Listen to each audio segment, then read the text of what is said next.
So welcome back all of you on the platform of EcoStudy. In this part, we are going to discuss about public finance. We start our discussion on public finance for CUET-MA Economics Entrance 2024.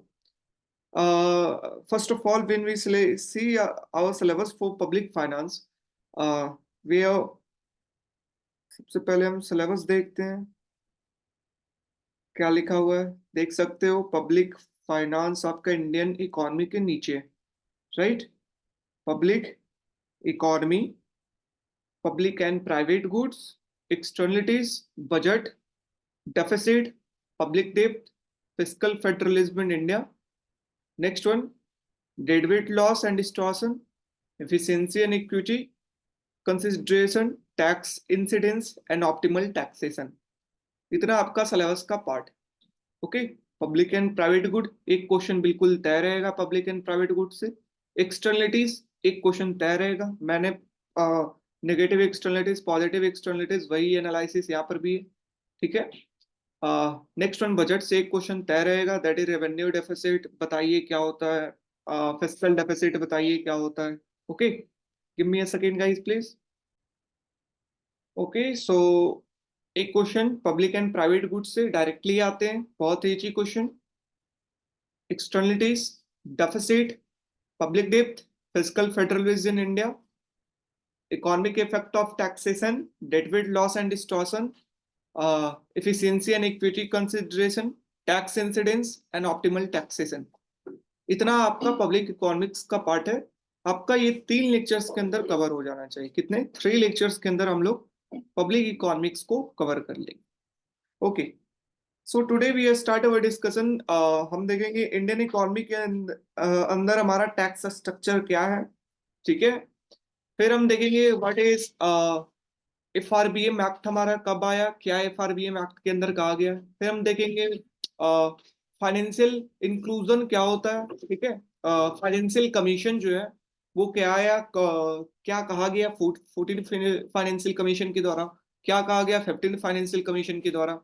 तो ये सारे चीजों के ऊपर आज हम discuss करेंगे. और भी अगर टाइम रहा तो हम फिर देखेंगे what are the incidents of taxation, canon of taxation. फिर उसके बाद अप्रोच टू इक्विटी एंड एक सिलेबस के अंदर हमारा पार्ट लिखा हुआ था इक्विटी एंड एफिशिएंसी, उस पोर्शन को भी हम कवर करेंगे. तो हमारा 3 लेक्चर्स के अंदर पब्लिक फाइनेंस कवर हो जाना चाहिए.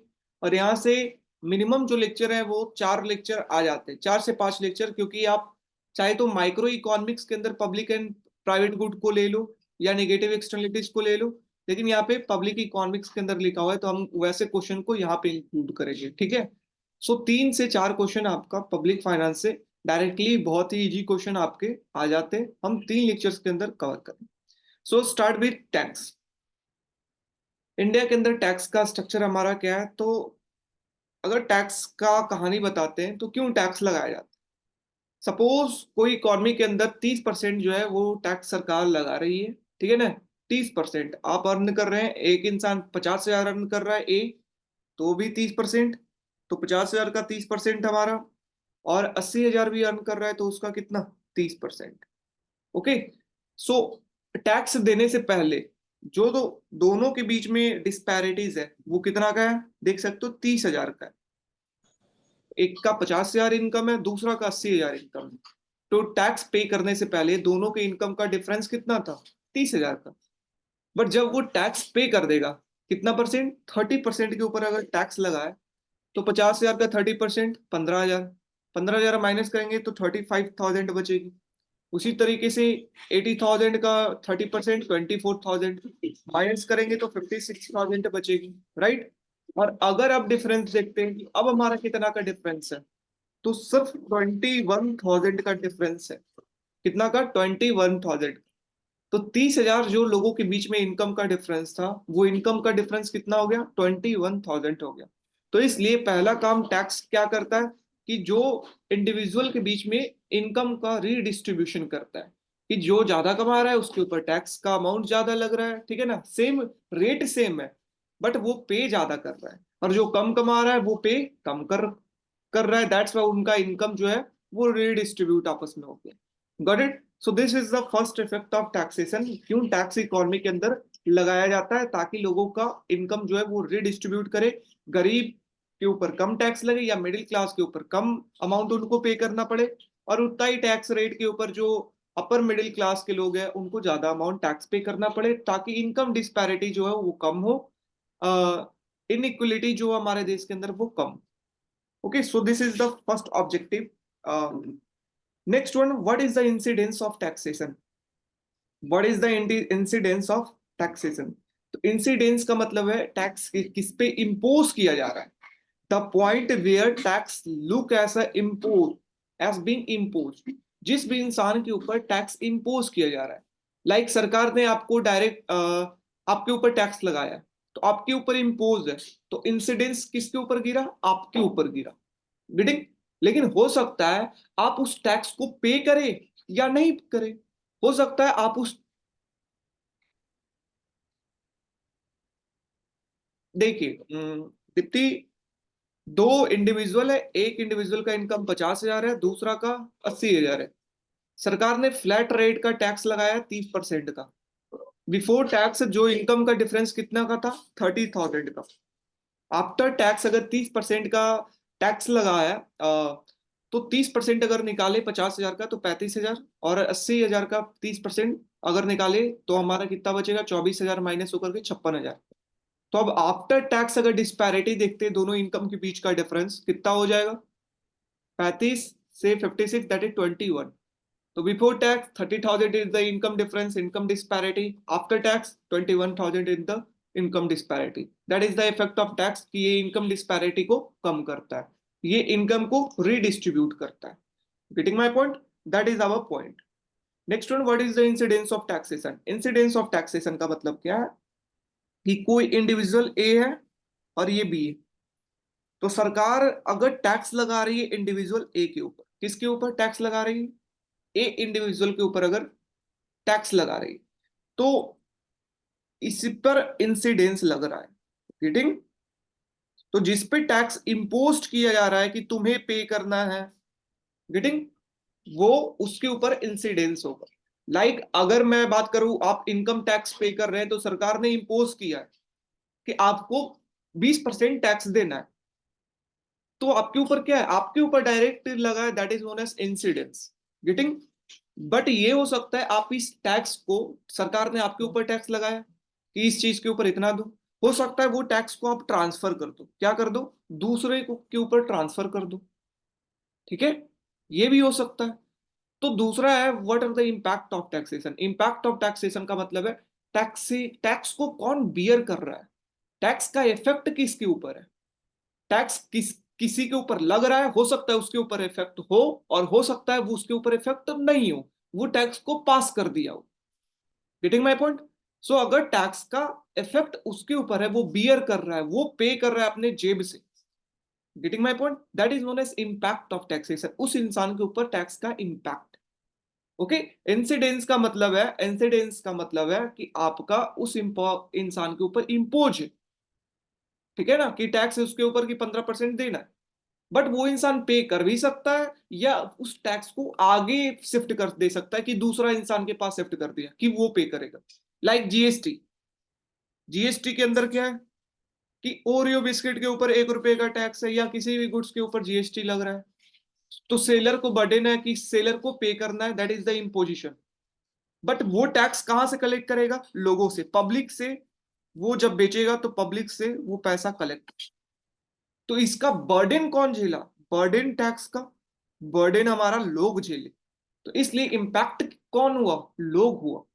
सिर्फ सेलर का काम क्या है यहां पर, लेकिन इंपोज किसके ऊपर हुआ टैक्स? इंपोज हुआ सेलर के ऊपर। किसके ऊपर? सेलर के ऊपर। Getting my point?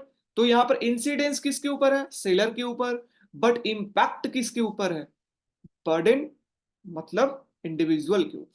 Getting my point? That is the difference between incidence and impact of taxation. Impact मतलब जो बर्डन बियर कर रहा है, और इंसिडेंस का मतलब जिसके ऊपर इंपोज हो रहा है कि तुम्हें टैक्स पे करना है, सेलर के ऊपर हो रहा है, हो सकता है वो करे भी या नहीं भी करे। Next one, what is the direct tax? Direct tax का मतलब है जिस इंसान के ऊपर सरकार ने इंपोज किया है कि तुम्हें इतना परसेंट पे करना है, और वही इंसान के ऊपर बर्डन भी है कि वही पे कर रहा है, वो टैक्स को शिफ्ट नहीं कर रहा है दूसरे के ऊपर, that is known as direct tax. Getting my point? Like direct tax में क्या होता है, सरकार कोई इंडिविजुअल है तो उसके गवर्नमेंट जो है वो कही तुम्हें 20% का टैक्स पे करना है, ये क्या हुआ, इम्पोज हुआ इस इंसान के ऊपर, तो हम कहेंगे इंसिडेंस। और अगर ये इंसान, क्योंकि डायरेक्ट टैक्स है, डायरेक्ट टैक्स में खुद लोगों को डायरेक्ट गवर्नमेंट को पे करना होगा, डायरेक्ट लोग गवर्नमेंट को पैसा देंगे। Getting my point? तो यहां से बर्डन भी किसके ऊपर है, लोगों के ऊपर है, दैट्स वाई इम्पैक्ट भी लोग, सेम इंडिविजुअल के ऊपर। तो इम्पैक्ट और इंसिडेंस दोनों same individual same point of time के ऊपर है, that is known as direct tax. Example income tax. Getting my point? Next one indirect tax. Indirect tax का मतलब क्या है कि सरकार ने टैक्स लगाया किसके ऊपर, सेलर के ऊपर। जो अभी मैंने ऊपर एग्जांपल दिया है, सेलर के ऊपर क्या लगाया टैक्स कि 10% तुम्हें पे करना है, इस गुड्स को बेच रहे हो, बट सेलर ने इस चीज को कहाँ ट्रांसफर कर दिया, बायर के ऊपर ट्रांसफर। तो सेलर के ऊपर क्या हो रहा है, इंसिडेंस की टैक्स लग रहा है, और पे कौन कर रहा है, बर्डन किसके ऊपर है, बायर के ऊपर, दैट इज इस पे क्या हो रहा है, इम्पैक्ट। तो इंसिडेंस और इम्पैक्ट दोनों क्या होगा, डिफरेंट डिफरेंट होगा, ठीक है, डिफरेंट पॉइंट पे डिफरेंट डिफरेंट होगा, that is known as indirect tax. और डायरेक्ट टैक्स में इंसिडेंस और आपका इंसिडेंस एंड इम्पैक्ट दोनों सेम होंगे, सेम पॉइंट ऑफ टाइम पे, इनडायरेक्ट में डिफरेंट होंगे at different point of time. Getting my point everyone? Getting my point, yes और no? Yes, sir. Okay, next one, what are the method of taxation. पहला जो method है that is known as progressive taxation. Progressive का मतलब क्या है, progress करते रहना है, मतलब जैसे जैसे आपका इनकम इंक्रीज हो रहा है वैसे वैसे अगर टैक्स का अमाउंट इंक्रीज हो, that is known as progressive taxation. Getting? Income बढ़ रहा है, जिसका ज्यादा इनकम है उसके ऊपर टैक्स ज्यादा लगा, ठीक है, तो ये इंक्रीजिंग रेट है, जो वॉल्यूम ऑफ इनकम है उसका इंक्रीजिंग रेट है, जो कि सरकार के द्वारा लगाया जाता है। Example income tax. Income tax का मतलब है जिसके पास ज्यादा इनकम है वो ज्यादा टैक्स पे करेगा, कम इनकम है वो कम टैक्स पे करेगा, that is the progressive taxation. तो प्रोग्रेसिव टैक्सेशन का मतलब प्रोग्रेस, इनकम बढ़े, टैक्स का अमाउंट बढ़े। Okay, example income tax. Okay, मतलब पुअर गरीब है तो उसको रिवार्ड किए कि वो गरीब है, उसके पास पैसा नहीं है, दैट्स वाई उसके ऊपर टैक्स नहीं लगाए। जो अमीर है वो क्योंकि ज्यादा अमीर है, दैट्स वाई उसके ऊपर टैक्स लगाए, उसको पनिश किए। तो poor is rewarded while rich is punished. Next one, regressive taxation. What is regressive taxation? It is the opposite, ये प्रोग्रेसिव टैक्सेशन का अपोजिट है। अपोजिट का मतलब वहां पर इंक्रीजिंग रेट पर था, अब यहाँ पे डिक्रीजिंग रेट पर है, डिक्रीजिंग रेट पर है, ठीक है। एग्जाम्पल लाइक यहाँ पर जो टैक्स लगाया जाता है वो वैल्यू, किसी भी गुड्स के ऊपर, किसी भी वैल्यू के ऊपर इम्पोज किया जाता है। लाइक अगर कोई गुड्स के ऊपर टैक्स लगा है, आप एक क्या कर रहे हैं, आप एक आपको एक टीवी खरीदना है, और टीवी के ऊपर अगर 12% का टैक्स है, कितना का, 12% का। सो ये 12% तो चाहे गरीब हो चाहे अमीर हो, दोनों को पे करना है, कितना, 12%, रिगार्डलेस ऑफ देयर इनकम। तो जो 20,000 रुपये अर्न कर रहा है, उस उसके लिए टीवी खरीदना, 20,000 रुपये का टीवी खरीदना 20,000 रुपये वाले इंडिविजुअल के लिए, उसके ऊपर इफेक्ट क्या होगा, ज्यादा होगा, क्योंकि ये पुअर है, ठीक है ना, ये उतना पैसा नहीं। बट वही अगर किसी के पास 2 लाख रुपए मंथली सैलरी है, उसके लिए अगर टैक्स का इम्पैक्ट अगर देखा जाए तो वो क्या होगा, कम होगा। तो यहाँ पर रिच इंडिविजुअल जो होते हैं वो क्या होते हैं, वेल ऑफ होते हैं, लेकिन जो पुअर होते हैं वो वर्स ऑफ होते हैं। गेटिंग? क्योंकि टैक्स जो है वो डिक्रीजिंग रेट के ऊपर होता है, जैसे जैसे जिनके पास इनकम ज्यादा होगा उनके ऊपर इफेक्ट कम होगा, due to regressive taxation. Getting my point? Example GST. Example GST, ठीक है, जीएसटी आप एग्जाम्पल ले सकते हो कि सेम रेट पे करना है, चाहे गरीब हो चाहे अमीर हो, कोई गुड्स खरीद रहे हैं उसके ऊपर जो टैक्स लग रखा है उसको सेम आपको पे करना है, रिगार्डलेस ऑफ देयर इनकम। तो गरीब के ऊपर ज्यादा इफेक्ट, अमीर के ऊपर कम इफेक्ट, ठीक है। तो जैसे जैसे इनकम बढ़ेगा वैसे वैसे आपका इफेक्ट जो है वो डिक्लाइन होते रहेगा at a decreasing rate, That is known as regressive taxation. Getting my point, everyone? Getting my point? Yes, sir. Okay. So this is regressive. तो जीएसटी प्रोग्रेसिव टैक्सेशन है या रिग्रेसिव टैक्सेशन? बताइए. Regress, Regressive. And income tax is a progressive taxation or regressive taxation? progressive, progressive. ठीक है. बढ़ते रहे income के साथ साथ प्रोग्रेसिव, और इनकम के साथ साथ डिक्रीज होते रहे regressive. Next one, proportional tax. Proportional tax का मतलब है रिगार्डलेस ऑफ देयर इनकम, उतना फिक्स अमाउंट का टैक्स आपको पे ही करना है regardless of their income. Getting my point? Like आपका प्रॉपर्टी टैक्स. प्रॉपर्टी टैक्स हम ले सकते हैं कि उतना आपको अमाउंट पे करना है.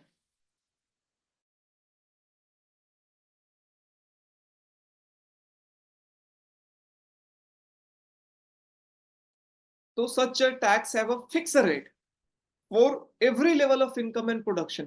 कोई भी लेवल ऑफ इनकम का, प्रोडक्शन का, लेकिन वो क्या हो, फिक्स रेट के ऊपर हो. ठीक है. लाइक आपका एग्जांपल जो मैंने दिया है, लाइक प्रॉपर्टी टैक्स. आपका कितना भी इनकम है उससे लेना देना नहीं है. आपका प्रॉपर्टी जितना का है उससे इतना अमाउंट का पे, हमें फिक्स अमाउंट का टैक्स आपको करना ही करना है. ठीक है. That is known as proportional tax. Fix amount का tax at different level of income and production. This is a good tax system. एक टैक्स को कब हम कहेंगे कि वो गुड है? तो टैक्स गुड करने के लिए 5 प्रिंसिपल को अगर वो सेटिस्फाई करता है, ठीक है, that is known as good tax. क्या क्या है? Fairness, efficiency, administrative simplicity, flexibility and trans.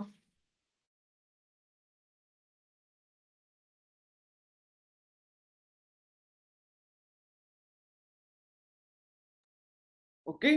सो ये 5 प्रिंसिपल को सेटिस्फाई करना चाहिए. Fairness, efficiency, administrative simplicity, flexibility and transparency. Okay.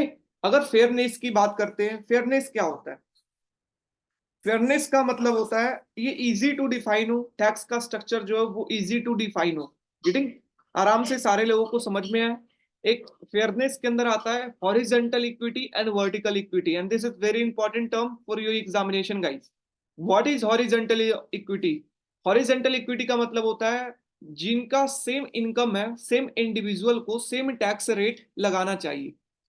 Same individual को सेम टैक्स रेट लगाना चाहिए. That is known as horizontal equity. अगर इंडिविजुअल आइडेंटिकल है, identical in like income, income आपका और मेरा सेम है, तो सरकार को सेम सिमिलर टैक्स का अमाउंट दोनों के ऊपर लगाना चाहिए, मेरा भी और आपका भी. Getting my point? That is known as horizontal equity. When individual identify or similar situation pay identical similar tax, it is known as horizontal equity. लेकिन अगर हमारे बीच में डिफरेंस है इनकम का, ठीक है, तो बेटर ऑफ पीपल के ऊपर ज्यादा टैक्स लगाना चाहिए. मतलब रिच के ऊपर ज्यादा टैक्स लगाओ और जो गरीब है उसके ऊपर कम टैक्स लगाओ. That is known as vertical equity. Getting? तो हॉरिजॉन्टल इक्विटी का मतलब सेम इंडिविजुअल है, आइडेंटिकल इंडिविजुअल है, सेम इनकम है, सेम टैक्स. वर्टिकल का मतलब डिफरेंट इंडिविजुअल है, डिफरेंट इनकम है, तो different tax. Getting my point? This is very important, horizontal and vertical equity. Okay guys? Okay. okay, sir. Horizontal and vertical. Next one है what is efficiency. Efficiency का मतलब है हम कैसे कम tax को लगा करके ज्यादा से ज्यादा रेवेन्यू टैक्स के थ्रू सरकार कलेक्ट कर सके. That is known as efficiency. ठीक है ना? क्यों? उसका लीस्ट इंटरफेरेंस हो इकोनॉमी के अंदर, ठीक है, और कम से कम टैक्स लगा करके वो ज्यादा से ज्यादा रेवेन्यू कमाए. That is known as efficiency. Okay. तो एफिशिएंट टैक्स होना चाहिए. नेक्स्ट वन, सिंपल टैक्स होना चाहिए. आराम तरीके से फिल कर सकते हैं टैक्स को, आराम तरीके से कलेक्ट कर सकते हैं टैक्स को. दैट इज सिंपल प्रोसीड्यूर होना चाहिए. Okay. That is the next property. फिर फ्लेक्सिबिलिटी. फ्लेक्सिबिलिटी का मतलब है कोई मॉडिफिकेशन अगर चेंज करना है, मॉडिफिकेशन करना है, कोई नीड, तो वो कर सकते हैं. That is known as flexibility. Transparency का मतलब ये दिखते रहना चाहिए कि कौन से लोग कितना पे कर रहे हैं, या इस तरीके से जो लोग टैक्स पे कर रहे हैं उनको रिवार्ड करना चाहिए, उनको कुछ सर्टिफिकेट देना चाहिए, या उनको ये भी दिखाना है उनका पैसा कहाँ पे खर्च हो रहा है. ठीक है. कितना उनका देश के अंदर कंट्रीब्यूशन हो रहा है टैक्स का, ये दिखाना चाहिए। तो दैट इज द ट्रांसपेरेंसी। तो ये सारा चीज टैक्स के, एक अच्छा टैक्स सिस्टम के अंदर होना चाहिए। That is efficiency, equity, flexibility, transparency, simplicity. Okay, तो दिस इज, तब हम किसी भी टैक्स को गुड टैक्स सिस्टम हम कहेंगे। Got it everyone? Got it everyone? Yes. Next one, what is VAT? VAT हमारा क्या था? वैट अगर बात करते हैं तो इसके अंदर ये था कि हर एक स्टेज के ऊपर आपको टैक्स कलेक्ट करना है। हर एक स्टेज के ऊपर, प्रोडक्शन या डिस्ट्रीब्यूशन के अंदर हमको टैक्स कलेक्ट करना है। दैट इज नोन एज, हर एक वैल्यू एडिशन के ऊपर हमें टैक्स कलेक्ट करना है, हर एक प्रोडक्शन के ऊपर हमें टैक्स कलेक्ट करना है। Getting my point? That is known as VAT.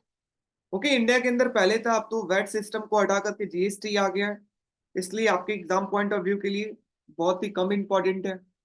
ठीक है, वैट का मतलब क्या है, यहाँ पर पढ़ सकते हो, it is imposed and collected at different point of the value addition chain. ठीक है, ये अलग अलग पॉइंट के ऊपर, लाइक जो सेलर है उसके ऊपर टैक्स लग रहा है, ठीक है, जो बायर है उसके ऊपर टैक्स लग रहा है, यहाँ पे कोई सेल टैक्स दे रहा होगा। ठीक, तो हर एक स्टेज के ऊपर क्या टैक्स लग रहा है, that is known as VAT. Okay, this is VAT. और वैट के अंदर कोई भी कास्केडिंग इफेक्ट नहीं होता। ठीक है, कैस्केडिंग इफेक्ट नहीं होता है वैट के अंदर। ठीक है, कैस्केडिंग इफेक्ट का मतलब है अगर टैक्स लगा रहे हैं तो उसके कारण प्राइस इंक्रीज नहीं होगा। ठीक है, वो पे करना है सेलर को, वो पे करना है सेल्समैन को। गेटिंग? तो यहाँ पर प्राइस इंक्रीज उसके वजह से नहीं होगा, that is known as cascading effect नहीं होगा वैट लगने के कारण। So VAT does not have a cascading effect. Okay, next one,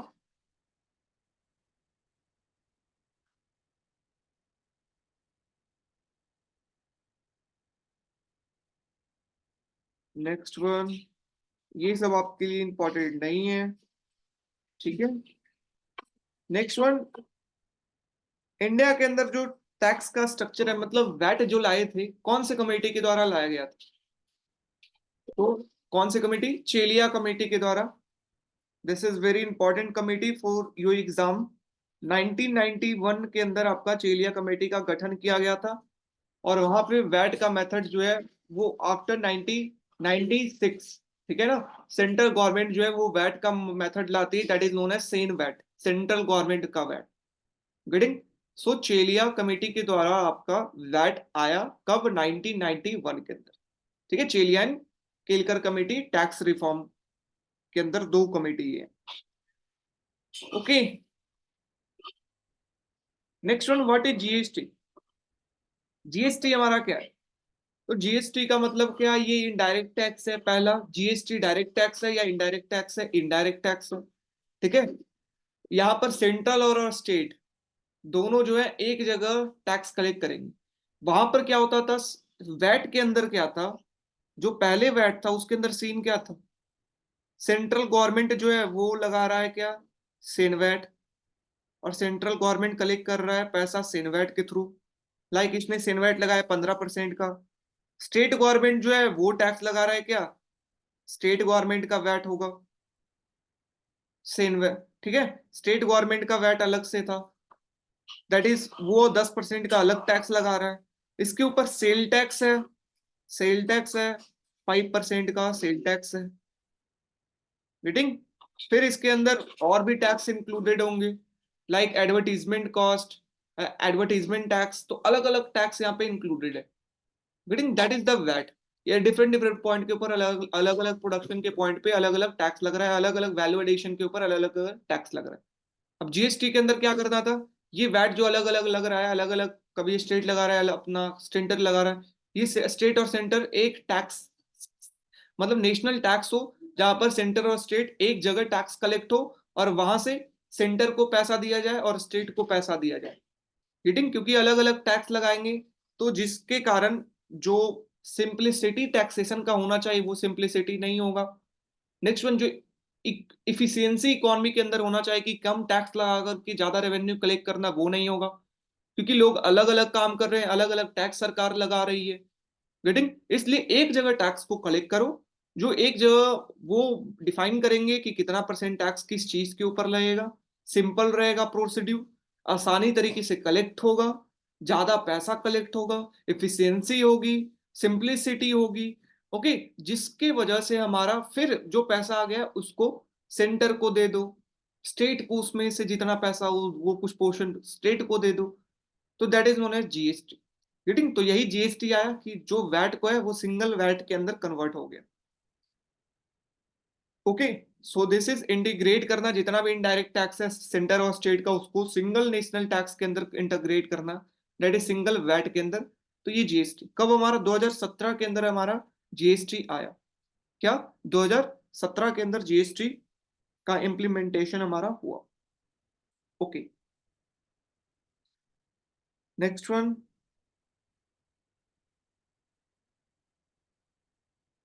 ये कुछ प्रपोजल जो है वो दिया गया जीएसटी के द्वारा। जीएसटी के द्वारा क्या कहा गया कि पूरे इंडिया के ऊपर एक टैक्स स्ट्रक्चर रहेगा, यूनिफॉर्म टैक्स रेट पूरे इंडिया के अंदर।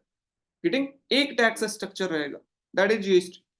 Next one, four tax of centre, मतलब कि जो सेनवैट था, service tax, stamp duty, central sale tax, सभी अलग अलग टैक्स कलेक्ट किए जाते थे अलग अलग लोगों के द्वारा।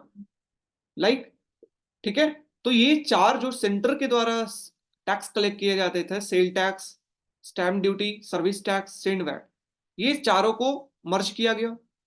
और 9 टैक्स जो है वो स्टेट गवर्नमेंट लगाती थी, like excise duty, VAT, entry tax, lease tax, contract luxury tax, ठीक है, सेस, टर्नओवर टैक्स।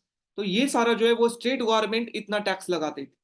तो 9, 4 + 9 that is 13, 13 different different tax लगते थे बिफोर जीएसटी। तो ये सारे 13 जो 13 टैक्स थे, इसको मर्ज करके एक टैक्स सिस्टम दिया गया, that is known as GST, single VAT. Okay, to have a single rate of 20%। Okay, 20% single rate होगा इनका। ये पहला जो जीएसटी आया इनका ये करना था, 20% जीएसटी लगेगा, जिसमें 12% सेंटर को जाएगा और 8% पैसा स्टेट गवर्नमेंट को जाएगा। पहला ये आपको याद नहीं रखने का आपका जीएसटी कब आया, जीएसटी इनडायरेक्ट टैक्स है या डायरेक्ट टैक्स है, ये आपको याद रखने का। नेक्स्ट वन, ये सिंगल वैट है, ठीक है। तो कौन जीएसटी को कौन लाए? तो जीएसटी का पहला बार बात किया गया था किसके द्वारा? केलकर कमेटी के द्वारा। किसके द्वारा? केलकर कमेटी 2006 के अंदर जीएसटी का बात किए थे। तो 2006 के अंदर ही जीएसटी का बात किया गया था, बट इंप्लीमेंटेशन नहीं किया गया था। Okay,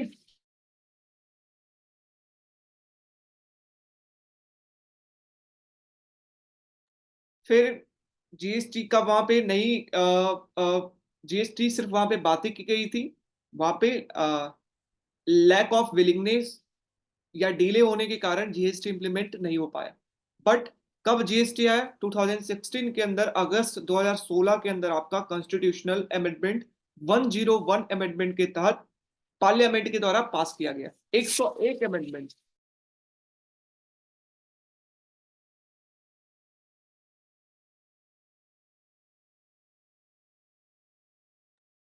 okay, so this is, तो आपको याद रखना है जीएसटी का कौन सा अमेंडमेंट पे है, 101 अमेंडमेंट में।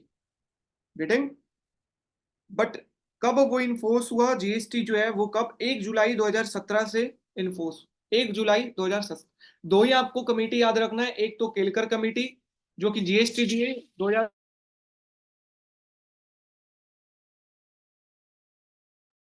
अच्छा, एक केलकर कमेटी जिन्होंने जीएसटी को दिया 2006 में, और दूसरा जो वैट को लाए वो कौन थे? चेलिया कमेटी। तो ये दो कमेटी आपका टैक्स स्ट्रक्चर के अंदर आपको याद रखने का।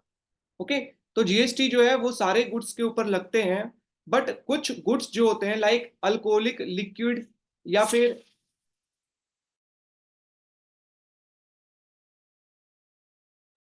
डन, अब डिस्टर्बेंस नहीं होगा। सो कुछ जो टैक्स स्ट्रक्चर है लाइक अल्कोहलिक लिक्विड और human consumption, like petroleum product, ये सब के ऊपर जो है वो जीएसटी के अंदर ये सब नहीं आते हैं। ठीक है, ये सब जीएसटी के अंदर इनके ऊपर नहीं लगता है। पेट्रोल, डीजल, ये सब के ऊपर अलग अलग स्टेट अलग अलग टैक्स लगाती है। दैट्स वाई अलग अलग रेट होता है पेट्रोल डीजल का। गेटिंग?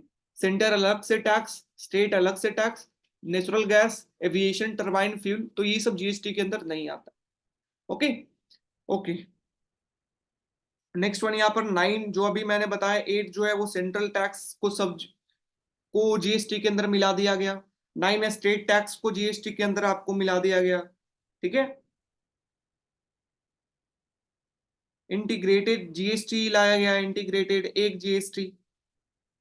तो ये सब जीएसटी के अंदर बात किया गया। फिर हो ये भी हो सकता है कि जीएसटी लगने के कारण किसी स्टेट को लॉस हो, कि पहले स्टेट टैक्स के थ्रू ज्यादा अमाउंट कमाता था, बट जीएसटी लगने के कारण उसे लॉस हो रहा है। तो उस लॉस के लिए सरकार क्या जीएसटी कॉम्पनसेशन को लाया, कि अगर किसी स्टेट को लाइक लॉस हो रहा है, लाइक कर्नाटका, ठीक है, गुजरात, तो ये सब स्टेट को अगर जितना पहले कमाता था जीएसटी से पहले वैट के थ्रू, अगर उसे लॉस हो रहा है तो सरकार उसे क्या करेगी, पे करेगी।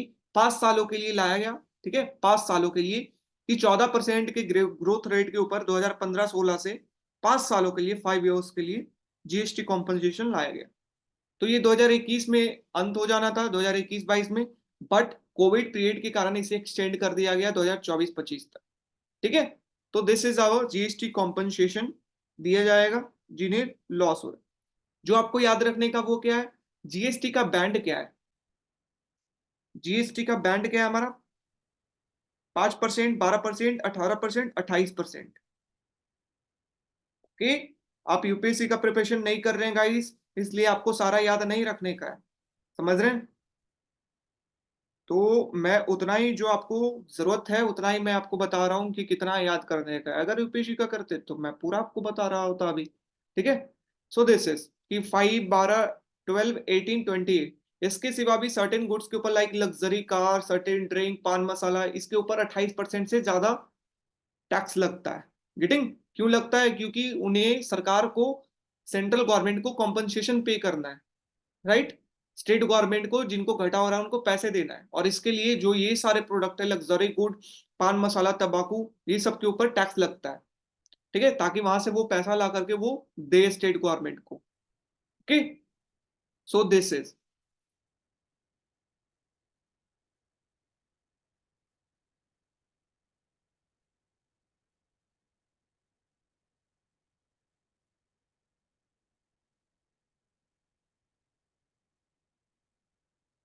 जीएसटी कलेक्शन जो है वो अभी कितना हो गया है, मैंने बताया था आपके बजट के लेक्चर के अंदर। अभी जो जीएसटी का कलेक्शन है वो 1.8 लाख ऑन एन एवरेज हो गया per month, per month. Okay, सो पर मंथ पहले जब इम्प्लीमेंट हुआ था तो एक मंथ के अंदर, पूरे साल के अंदर ये 1 लाख करोड़ कमा रहा था, पूरे साल के अंदर। अब एक मंथ के अंदर ये कमा रहा है 1 से 1.5 लाख करोड़, 1.5 लाख करोड़। गेटिंग? तो ये दैट इज द एडवांटेज कि यहाँ से सरकार को पैसा बहुत ही अच्छा अब आ रहा है। Okay, so this is your complete, हमने टैक्स स्ट्रक्चर जो है इंडिया के अंदर वो बातें कर ली। आपको क्या याद रखना है, जीएसटी डायरेक्ट या इनडायरेक्ट टैक्स। Indirect tax. दूसरा, जीएसटी जो है वो एक इंटीग्रेटेड टैक्स स्ट्रक्चर है, ठीक है, जो कि सिंगल वैट की तरह, पहले क्या था हमारा, वैट था। कौन सा अमेंडमेंट, 101, 101 अमेंडमेंट बिल के तहत 2016 में ये पास हुआ, लाया गया था ये केलकर कमेटी के द्वारा 2006 के अंदर, बट पास ये 2016 के अंदर मोदी सरकार के अंदर हुआ। 2017 के अंदर फिर हमारा इसे इम्प्लीमेंटेशन किया गया। ठीक है, इम्प्लीमेंटेशन, उसके बाद इन यहाँ पर अलग अलग टैक्स स्ट्रक्चर है, different 9 tax structure, state centre का अलग, सारे को एक जगह किया गया। ठीक है, जीएसटी कॉम्पनसेशन लाया गया, टैक्स स्ट्रक्चर 4 दिया गया, कि 5%, 12%, 18% और 28%, ये 4 स्ट्रक्चर रखा गया है। गेटिंग? सो ये हमारा क्या था, जीएसटी था। किसी को कोई दिक्कत, any problem, anyone? No, sir. No, no, sir. आपसे ऐसा क्वेश्चन आ सकता है, लाइक लाइक ऐसे क्वेश्चन पूछ सकते हैं, जीएसटी जो है वो इनडायरेक्ट टैक्स है, स्टेटमेंट नंबर 1। जीएसटी जो है वो 2017 के अंदर इम्प्लीमेंट किया था, स्टेटमेंट नंबर 2। जीएसटी का कलेक्शन जो है over a period of time increase हुआ है, स्टेटमेंट नंबर 2। बताइए दोनों सही है या गलत।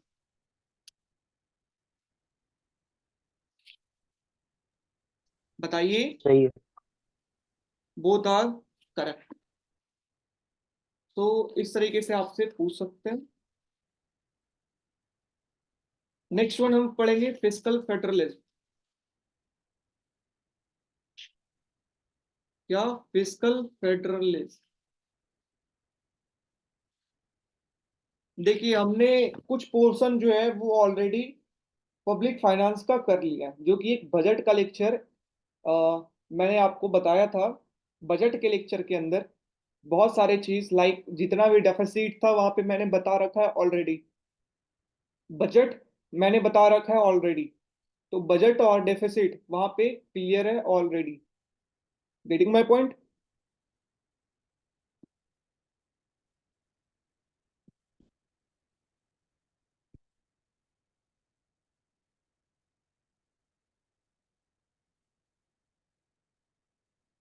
Fiscal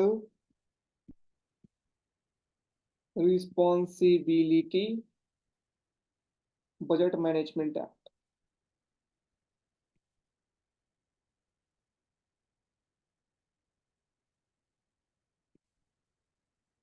fiscal responsibility budget management act, that is known as FRBM। ठीक है, FRBM एक्ट। FRBM एक्ट का मतलब क्या है, फिस्कल रिस्पॉन्सिबिलिटी। यहाँ पर देखिए हमारा जो इंडिया जो है, एलपीजी रिफॉर्म कब आया, इकोनॉमिक क्राइसिस कब आया इंडिया के अंदर, 1991 के अंदर। ठीक है, जिसके कारण एलपीजी रिफॉर्म आया, जो आईएमएफ के द्वारा था, कुछ कंडीशन लगाया गया। ठीक है, कि आपको एलपीजी रिफॉर्म करना है, आपको सब्सिडी कम करना है, ठीक है, सरकार को खर्च कम करना है, टैक्स स्ट्रक्चर अच्छा तरीके से करना है, ठीक है, एफिशिएंट तरीके, तो सारे के लिए लेकर के कमेटी आए। उसी तरीके से एक था कि फिस्कल डेफिसिट को कम करना है। क्या चीज, जो सरकार का राजकोषीय घाटा है उसे कम करना है। उस राजकोषीय घाटा को कम करने के लिए जो एक्ट लाया गया, that is known as FRBM act. राजकोषीय घाटे का मतलब जो फिस्कल डेफिसिट, सरकार खर्च ज्यादा कर रही है देन रेवेन्यू, तो वो उधार ले रही है किसी से, तो सरकार उधार लेते जा रही है, तो कर्ज जितना बढ़ते जाएगा उतना इकोनॉमी के लिए प्रॉब्लम है। गेटिंग। पता चला कर्ज के अंदर नहीं डूबे हुए पाकिस्तान की तरह। वो सब चीज से बचने के लिए हमारा कौन सा एक्ट है, FRBM एक्ट, जो कि बात करता है इतना ही आप कर्ज ले सकते हैं, इतना परसेंट ही आप जीडीपी का कर्ज ले सकते हैं। गेटिंग। तो FRBM एक्ट, देखिए वो FRBM भी हमारा दो है, एक तो ओल्ड है। कब ये FRBM है, 2001 के अंदर आया था, 2002 में ये पास हुआ। कितना, 2002। तो ओल्ड FRBM एक्ट क्या कहता है, ओल्ड FRBM एक्ट 2004 से 2009 के बीच में इनका कहना था कि जो रेवेन्यू डेफिसिट है, रेवेन्यू डेफिसिट बढ़ा रखा हो, रेवेन्यू डेफिसिट का मतलब revenue expenditure minus revenue receipt, right. जो पैसा खर्च कर रहे हैं माइनस जो पैसा हमारे पास आ रहा है। खर्च अगर ज्यादा कर रहे हैं रेवेन्यू, ये आपको दिमाग में घुस जाना चाहिए कि रेवेन्यू का मतलब हमारा क्या होता है, रेवेन्यू डेफिसिट। रेवेन्यू रेसिप्ट के अंदर क्या चीजें आती है, एक्सपेंडिचर के अंदर क्या आता है। मैंने रेवेन्यू रेसिप्ट के अंदर बता रखा है टैक्स और नॉन नॉन टैक्स आता है, राइट, जो पैसा टैक्स और नॉन टैक्स से आए। और रेवेन्यू एक्सपेंडिचर का मतलब वैसा पैसा जो हमारा देश को चलाने में यूज आए, वो हमारा कुछ एसेट का क्रिएशन नहीं हो, वो हमारे देश को रन करने में वैसे पैसा इस्तेमाल हो, लाइक सैलरी को पे करना, लाइक सब्सिडी देना। Getting my point. तो ये सब जो है वो हमारा रेवेन्यू एक्सपेंडिचर के अंदर आता है। ओके। सो जो रेवेन्यू डेफिसिट है वो कितना होना चाहिए, 0.5% ऑफ द जीडीपी होना चाहिए, 0.5%। ओके। फिस्कल डेफिसिट जो होना चाहिए, फिस्कल डेफिसिट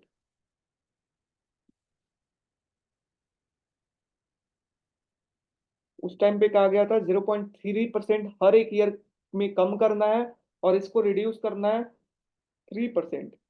कितना, 3%। ओके। तो 3% आपका फिस्कल डेफिसिट, ज्यादा से ज्यादा 3% होना चाहिए। तो ये टारगेट था रेवेन्यू डेफिसिट को 0.5% बनाओ 2009 तक, और फिजिकल डेफिसिट को 3% बनाओ 2009 तक। ओके, न्यू एफआरबीएम एक्ट कब आया? न्यू एफआरबीएम मोदी सरकार 2016, ठीक है। तो नया एफआरबीएम एक्ट किसके द्वारा, इसका इम्प्लीमेंटेशन कब हुआ?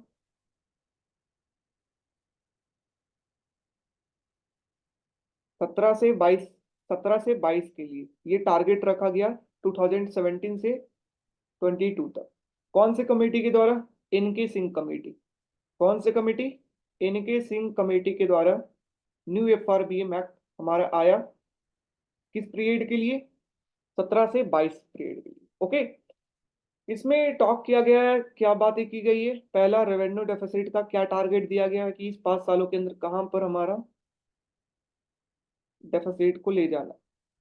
तो रेवेन्यू डेफिसिट को जो है वो 0.8% ऑफ द जीडीपी, ये टारगेट था कि 2022 तक हमारा 0.8% ऑफ द जीडीपी हमारा होना चाहिए। ठीक है, क्या? Revenue deficit 0.8% of the GDP हमारा होना चाहिए। Okay, next one, what is fiscal deficit? Fiscal deficit का क्या टारगेट दिया गया? ये फिस्कल डेफिसिट का टारगेट था कि हमारा 2.5% ऑफ द जीडीपी होना चाहिए। 2.5% ऑफ द जीडीपी हमारा फिस्कल डेफिसिट होना चाहिए। So that is the target given by new FRBM कि रेवेन्यू डेफिसिट को 0.8% 2022 तक, 17 से 22 के लिए 5 सालों के लिए लाया गया। बट कोविड पीरियड आया, कोविड पीरियड के कारण जो टारगेट था वो अचीव बिल्कुल भी नहीं हो पाया, राइट। तो रेवेन्यू डेफिसिट जो 0.8% करना था वो 5% पे चला गया। फिस्कल डेफिसिट जो 2.5% करना था वो फिस्कल डेफिसिट 7% पर चला गया। ठीक है, 7%, 6.8% पे चला गया फिस्कल राजकोषीय घाटा। ओके, तो कोई भी टारगेट अचीव नहीं हुआ। अभी की बात करते हैं, मैंने आपको बजट में बता रखा है करेंट के अंदर जो रेवेन्यू डेफिसिट है कितना है, 3%। और फिस्कल डेफिसिट का टारगेट हमारा कितना दिया है सरकार ने? 5.1%। 5.1% ऑफ द जीडीपी, ये हमारा टारगेट है fiscal deficit, right everyone? Okay, Yes. तो दिस इज एफआरबीएम एक्ट। इससे ज्यादा आपको जानने का नहीं है, क्योंकि यहाँ से क्वेश्चन आने की चांसेस भी कम होगी, क्योंकि मोदी सरकार ने एफआरबीएम एक्ट तो जो है उसे अचीव नहीं कर पाया कोविड पीरियड टाइम के, तो ये एक अनसक्सेसफुल है। दैट्स व्हाई क्वेश्चन आपसे ये पूछ सकते हैं एफआरबीएम एक्ट कब आया, मैचिंग के अंदर एफआरबीएम एक्ट मैचिंग 2002। ठीक है, तो उस तरीके से इसमें काम आने वाला। Okay, Yes, sir. Yes sir. जितना जरूरत है यार मैं उतना ही पढ़ा रहा हूँ। ऐसे तो किसी भी टॉपिक के अंदर बहुत चीजें होती है, ठीक है, बट जो जरूरत है आपकी माइक्रो मैक्रो, वहां पर अगर कोई कमी नहीं आना चाहिए। यहाँ पर के लिए आपको चीजें पता होना चाहिए, कब आया, कौन से एक्ट के थ्रू आया, कौन से ईयर के अंदर आया, कौन से कमेटी के द्वारा लाया गया, क्या टारगेट है, बस इतना ही। Next one, financial commission.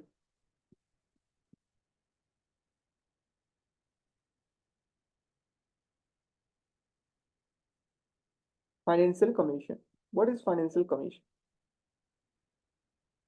क्या हमारा फाइनेंशियल कमीशन है?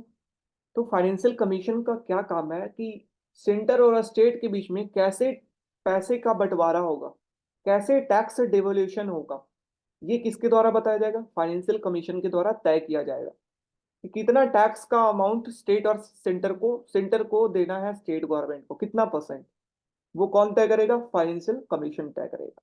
ठीक, तो डायरेक्ट आपसे डेफिनेशन भी पूछ लेंगे कि tax devolution between centre and state कौन तय करता है। नीचे में ऑप्शन एफआरबीएम, फाइनेंशियल कमीशन, या कुछ और आपको लिख देंगे। ठीक है, तो आपको financial commission is the right answer. जो टैक्स का प्रोपोर्शन सेंटर और स्टेट कितना शेयर करेगी, ये फाइनेंशियल कमीशन के द्वारा बताया जाता है। So it recommend the tax devolution of center and state। ठीक है, सेंटर और स्टेट के बीच में टैक्स का कैसे डिवोल्यूशन होगा, बंटवारा होगा, ये इनके द्वारा बताया जाता है। राइट। सो देखिए 13 फाइनेंशियल कमीशन। तो फाइनेंशियल कमीशन आपका शुरू से चलता आ रहा है, 1951 से फाइनेंशियल कमीशन का गठन स्टार्ट हो गया था। राइट। तो 13 फाइनेंशियल कमीशन की अगर बात करते हैं, और इनका कहना था 13 फाइनेंशियल कमीशन का कि कितना परसेंट सेंटर को 32% टैक्स जितना कलेक्ट किया है सेंटर, उसका 32% स्टेट गवर्नमेंट को ट्रांसफर करना हो। Getting my point. तो कितना 32% कितना सेंटर को स्टेट गवर्नमेंट को देना है, ये 13 फाइनेंशियल कमीशन के द्वारा कहा गया। ओके। लेकिन ये बहुत ही पुराना है फाइनेंशियल कमीशन 13, ये 5 पीरियड के लिए होता है कि 5 सालों के लिए होता है। ठीक है। तो ये आपका 2000 कब की बात होगी, ये 2010 से 15 के बीच की बात होगी ये। ठीक है, that is 13 financial commission. Okay. तो यहाँ पर देखिए दो चीज होता है, एक horizontal imbalance and vertical imbalance. Horizontal पहले भी मैं बता चुका हूँ, horizontal equity and vertical equity वही चीज है, अलग लैंग्वेज में। What is horizontal imbalance and vertical imbalance. ठीक है। तो हॉरिजेंटल इम्बैलेंस, हॉरिजेंटल इक्विटी हम लोगों ने क्या पढ़ा था कि सेम अगर इनकम है तो उसको उसके ऊपर सेम टैक्स लगना चाहिए। फिटिंग। जहां पर हॉरिजेंटल इम्बैलेंस में होगा कि स्टेट और सेंटर के बीच में कितना बंटवारा है, स्टेट और सेंटर के बीच में कितना, मतलब सेम, मतलब सेम जब इनकम होगा तो सेम टैक्स लगाना चाहिए। मतलब सारे स्टेट के बीच में कितना पैसे का बंटवारा होगा among the state, that is known as horizontal imbalance. Reading. कि हमारे सारे स्टेट के बीच में कितना पैसे का बंटवारा होगा, मतलब किसी स्टेट को डिफरेंट मिल रहा है, बिहार को लाइक कम, लाइक गुजरात को ज्यादा, नोएडा को मीन्स यूपी को ज्यादा। ठीक है, कोई झारखंड को कम। तो क्या रीजन है, क्या तो ये जो इम्बैलेंस हो रहा है टैक्स के अंदर, पे जो सेंट्रल गवर्नमेंट कर रही है वो किस आधार पर कर रही है, और उसी को कहा जाता है हॉरिजेंटल इम्बैलेंस। राइट। और ये हॉरिजेंटल इम्बैलेंस के अंदर आधार क्या हो सकता है हमारा, लाइक पॉपुलेशन। ठीक है, तो पॉपुलेशन को देख करके तय करेगी कि कितना हमें टैक्स पे करना है, और पॉपुलेशन का वेटेज कितना 17.5%, ये आपको याद नहीं करना है। ठीक है, सिर्फ हॉरिजेंटल इम्बैलेंस क्या होता है, वर्टिकल इम्बैलेंस क्या होता है, ये स्टेट के बीच में कैसे पैसे का बंटवारा अलग अलग होता है। तो रीजन क्या हो सकता है, अलग अलग स्टेट के बीच में अलग अलग पॉपुलेशन होगा, demographic change, demographic change. Demographic change का मतलब over a period of time कितना पॉपुलेशन इंक्रीज हुआ है, कितना वर्किंग क्लास का लोग उस कंट्री उस स्टेट के अंदर इंक्रीज हुआ है, उसके आधार पर वेटेज कितना 10%। इनकम डिस्टेंस, मतलब पर कैपिटा इनकम लोगों को देख करके कितना weightage 50%। Okay. Next one area, next one forest cover. सिर्फ इनकम के आधार पर ही हम नहीं देंगे, फॉरेस्ट को भी देखना है ना, कि फॉरेस्ट कवर 7.5%। तो ये सब सारा अलग अलग स्टेट का अलग अलग होता है, दैट्स वाई उनको अलग अलग टैक्स का अमाउंट सेंट्रल गवर्नमेंट उनको पे करती है according to this.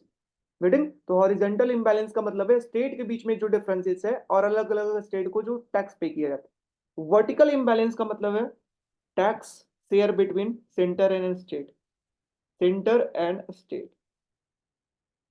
Getting. Vertical imbalance मतलब क्या पढ़े थे हम लोगों ने, वर्टिकल इक्विटी, दो लोग अलग अलग है, दोनों का इनकम अलग अलग है, तो उनके ऊपर टैक्स अलग अलग लगेगा। वैसे यहाँ पर दो लोग, एक सेंटर है एक स्टेट है, तो उसके बीच में कैसे टैक्स का पे हो रहा है, कितना परसेंट टैक्स पे कर रहा है, that is known as vertical imbalance. Horizontal imbalance मतलब स्टेट के बीच में कितना पे हो रहा है, that is known as horizontal imbalance. Getting my point everyone. ये आपको याद नहीं Yes. है इधर कितना परसेंट है, नहीं है, not for your syllabus. Okay, तो horizontal imbalance means among a state के बीच में कितना, वर्टिकल इम्बैलेंस मींस सेंटर और स्टेट के बीच में। देखिए 14 फाइनेंशियल कमीशन आता है हमारा next, 14th financial commission. 14 financial commission क्या कहती है, इनका कहना है कि जो जीएसटी है ना, मतलब जो भी टैक्स कलेक्ट होगा,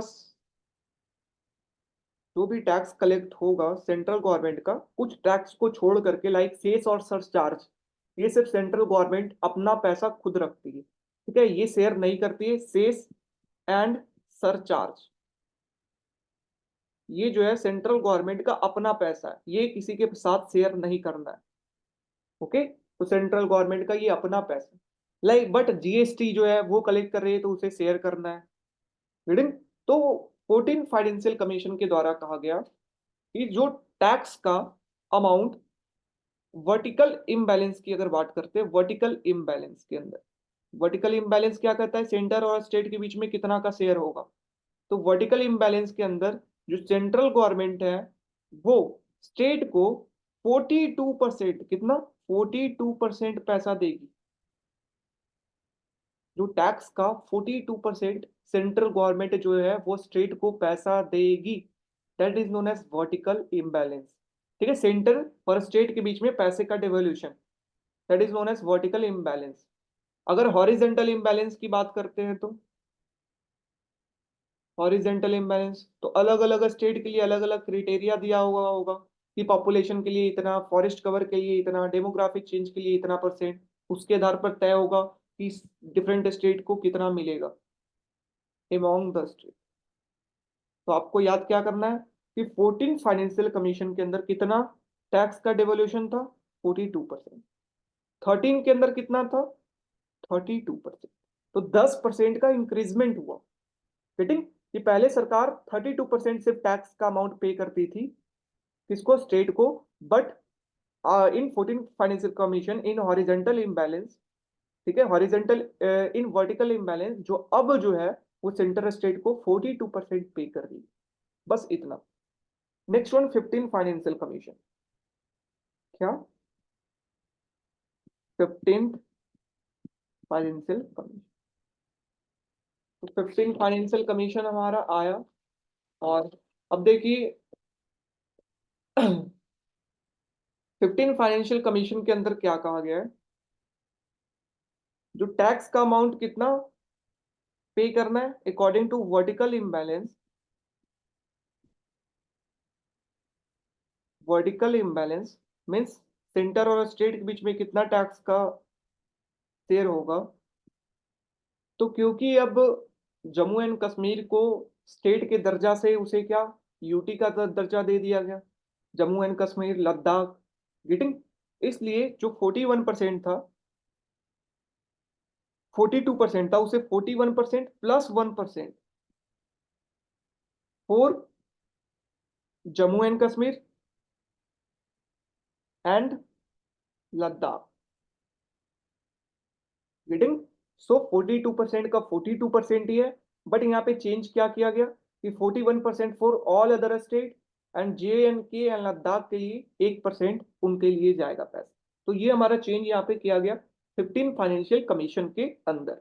getting my point everyone, getting my point. Sir, repeat. देख 15 फाइनेंशियल कमीशन के अंदर क्या आपका चेंज किया गया, 14 फाइनेंशियल कमीशन कहता है कि सेंटर और स्टेट के बीच में कितना पैसे का, टैक्स का कितना शेयर होगा। सेंटर जो है वो 42% टैक्स में से 42% स्टेट गवर्नमेंट को देगा। लेकिन अब एक स्टेट था जम्मू एंड कश्मीर, उसको अलग करके सरकार ने यूनियन टेरिटरी का दे दिया, यूटी बना दिया, जिसके कारण हमारा क्या हुआ कि उनके लिए भी पैसे की जरूरत होगी। इसलिए 41%, 42% पहले था, जिसमें से 41% फॉर अदर स्टेट, और 1% आपका जो पैसा है वो जम्मू एंड कश्मीर और लद्दाख के लिए दिया जाएगा, टैक्स का 1%। Getting my point, Yes. This is उसी तरीके से अगर वर्टिकल इम्बैलेंस की, अगर वर्टिकल इम्बैलेंस तो बात कर लिए, हॉरिजेंटल इम्बैलेंस, अलग अलग स्टेट को अलग अलग पैसा मिलेगा, किसके आधार पर? Population, area, forest cover, demographic change, per capita income, income distance, उसके आधार पर मिलेगा, राइट? आपको याद नहीं करना है पॉपुलेशन के आधार पर, लाइक कितना 15% जो है वो प्रोपोर्शन पॉपुलेशन का है तय करने में कि कौन से स्टेट को कितना मिलेगा। डेमोग्राफिक चेंज होने के कारण पॉपुलेशन की 2011 सेंसस के आधार पे डेमोग्राफिक चेंज कितना हुआ है उसके आधार पर 12%, 12.5%। इनकम डिस्टेंस के आधार पर कितना, 45% इनकम डिस्टेंस, मतलब पर कैपिटा इनकम के आधार पर। लाइक मुंबई का अगर पर कैपिटा इनकम ज्यादा है महाराष्ट्र का, तो महाराष्ट्र को ज्यादा टैक्स जाएगा, 45% पोर्शन है, राइट? लाइक बिहार का पर कैपिटा इनकम लोगों का कम है, इसलिए बिहार को क्या जाता है, कम टैक्स का अमाउंट जाता है। गेटिंग? ये हॉरिजेंटल इम्बैलेंस तय करता है। Got it everyone?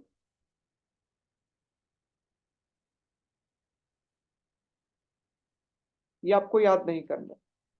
टैक्स कितना अच्छे तरीके से कलेक्ट कर रहा है कोई स्टेट, उसको लेकर के भी नया चीज ऐड किया गया। कोई स्टेट जो है वो टैक्स बहुत अच्छा कलेक्शन कर रहा हो तो उसको रिवार्ड तो देना है, और रिवार्ड देने के लिए यहाँ पे प्रोपोर्शन के अंदर 2.5% पैसा इसके आधार पर तय तय किया जाएगा कि कितना अच्छा वो टैक्स का कलेक्शन कर रहा है। This is vertical imbalance, horizontal imbalance among a state. Getting my point, everyone? Yes. So this is your financial commission complete. Okay. Okay, everyone. Yes. Yes, sir. कोई दिक्कत? No.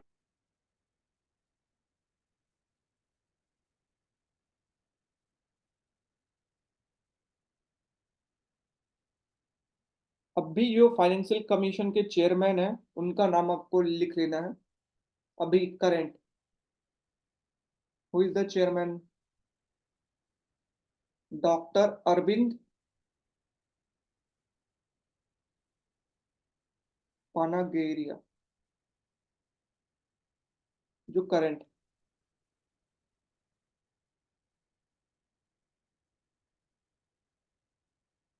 ठीक है, और ये 16th फाइनेंशियल कमीशन का chairman.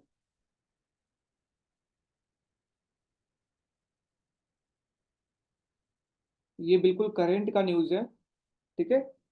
मतलब ये 16 financial commission बनाने के लिए, ठीक है, 1 साल 2 साल पहले जो है वो 1 साल 2 साल पहले स्टार्ट हो जाता है, ठीक है?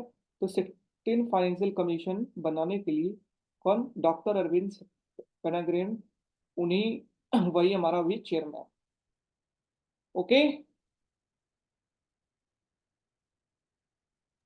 और Yes, sir. कौन से आर्टिकल के तहत जो है वो फाइनेंशियल कमीशन आता है? तो प्रेसिडेंट ऑफ इंडिया को जो है आपका पीरियोडिकली ये बताना होता है कि किस तरीके से सेंटर और स्टेट के बीच में फाइनेंशियल रिलेशन तय करना होता है कि कैसे टैक्स पे करेगा, ठीक है? कितना टैक्स पे करेगा, ये प्रेसिडेंट को बताना होता है, ठीक है? और ये आर्टिकल 280 के तहत, आर्टिकल 280 के तहत फाइनेंशियल कमीशन का गठन करना होता है। किसे? प्रेसिडेंट। ताकि सेंटर और स्टेट के बीच में कैसे फाइनेंशियल रिलेशन होगा इसे तय करना। Got it everyone? Yes. बताइए, किसी को कोई दिक्कत? 16 फाइनेंशियल कमीशन का रिपोर्ट 2025 के अंदर आएगा, अक्टूबर। तो वो हमारे काम का नहीं है, अभी तक 15 फाइनेंशियल कमीशन का ही। ओके गाइस, ये 5 सालों के लिए होता है, ये 5 सालों का पीरियड के लिए होता है।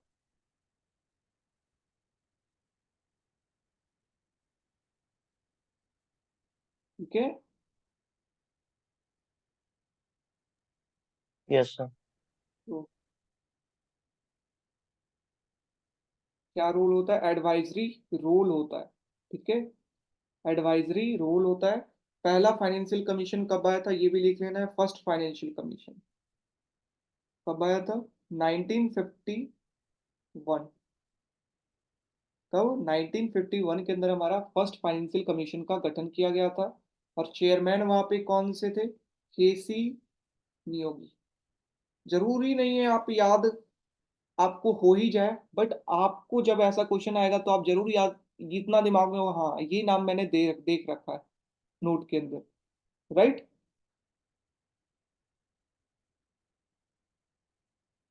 Right guys. सेकेंड, क्योंकि यस सर। देखिए आपको अरेंज करने के लिए भी दे सकते हैं कि क्रोनोलॉजिकल ऑर्डर में फाइनेंशियल कमीशन के चेयरमैन को अरेंज करो, तो इसलिए ये भी तैयार रहना है। 1991 इकोनॉमिक रिफॉर्म के टाइम पे हमारा जो थे, उनका क्या नाम था? चेयरमैन केसी पंत। केसी पंत, ओके, केसी पंत। उसके बाद 1998 के अंदर केसी पंत हमारा 10th financial commission. 11th financial commission हमारा कौन? उनका नाम था ए एम खुसरो। रंगा राजन नेस्ट, रंगा राजन। 2002, 2002 के अंदर हमारा क्या थे? रंगा राजन, 12th फाइनेंशियल कमीशन। 13 कौन से थे? विजय केलकर। विजय केलकर, केलकर कमेटी भी हमारा आया था, आपको याद होगा, है ना। तो ये 13 फाइनेंशियल कमीशन कब? 2007। 14 फाइनेंशियल कमीशन का कौन थे chairman? Y B Reddy.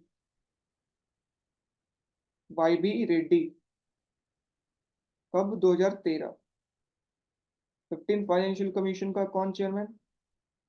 N के सिंह, जो अभी मैंने आपको बताया था, एन के सिंह, 2017 में, ठीक है। 5 ईयर, 5 ईयर का पीरियड होता है एक फाइनेंशियल कमीशन का। 5 सालों में कितना परसेंट का टैक्स आपको स्टेट गवर्नमेंट के साथ शेयर करना है। और भी इसका काम एडवाइजरी का होता है, कि ये एडवाइस करता है सरकार को, प्रेसिडेंट को, कि ये काम आपका करना चाहिए, इतना ग्रांट आपको जो है वो प्रोवाइड करना चाहिए लोकल गवर्नमेंट को, ठीक है। इसके सिवा भी सरकार को पैसे देने होते हैं लोकल गवर्नमेंट को, लोकल गवर्नमेंट को, लाइक म्यूनिसिपल बॉडीज को, लाइक, ठीक है ना, लोकल बॉडीज को। इसके लिए बताती है कि लाइक हॉस्पिटल के लिए कितना देना है, ठीक है, या फिर डिफरेंट डिफरेंट जो है वो टैक्स देना होता है लोकल बॉडीज को ग्रांट के रूप में, ठीक है, वहां भी पैसे जाता है, वो भी यही बताती है financial commission. Getting my point everyone? Yes sir. ये मैंने इसलिए लिखा दिया है ताकि क्रोनोलॉजिकल ऑर्डर में आपको काम आए, क्रोनोलॉजिकल ऑर्डर के अंदर आपका ऐसे क्वेश्चन पूछ सकते हैं, पहले तो पूछे हैं, इस बार भी पूछ सकते हैं, दैट्स व्हाई मैंने बताया। ओके, सो आपको बस इतना ही, जितना मैं काम बता रहा हूँ उतना से ज्यादा आपको काम नहीं करना है। ये हॉरिजेंटल इम्बैलेंस आपको पता होना चाहिए क्या है, इसके अंदर कितना परसेंट है, ये आपका पोर्शन नहीं है, ये यूपीएससी पढ़ते तब पोर्शन, ठीक है। मैं बस हॉरिजेंटल इम्बैलेंस को समझाने के लिए मैं ये चीज बता दिया, बट आपको नहीं। वर्टिकल इम्बैलेंस में सेंटर और स्टेट के बीच में सिंपल कितना शेयर हो रहा है वो हमारा होगा। बताइए, किसी को कोई दिक्कत? एनीवन? No, sir. आर्टिकल 280 पहले भी क्वेश्चन पूछ चुका है, फाइनेंशियल कमीशन किस आर्टिकल के तहत आता है? तो आर्टिकल 280 के तहत आता है। बजट हमारा किस आर्टिकल के तहत आता है? बजट हमारा किस आर्टिकल के तहत प्रेजेंट होता है? तो ये भी आपको वहां पर क्वेश्चन पूछ सकते हैं, आई थिंक 212 के तहत, राइट। बजट हमारा प्रेजेंट किया जाता है किस आर्टिकल के तहत? मैंने बजट के लेक्चर में आपको बता रखा है, 212।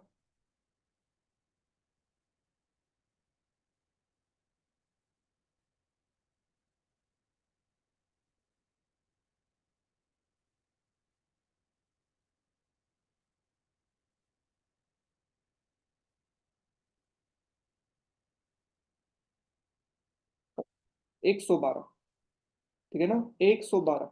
बजट हमारा किस आर्टिकल के तहत,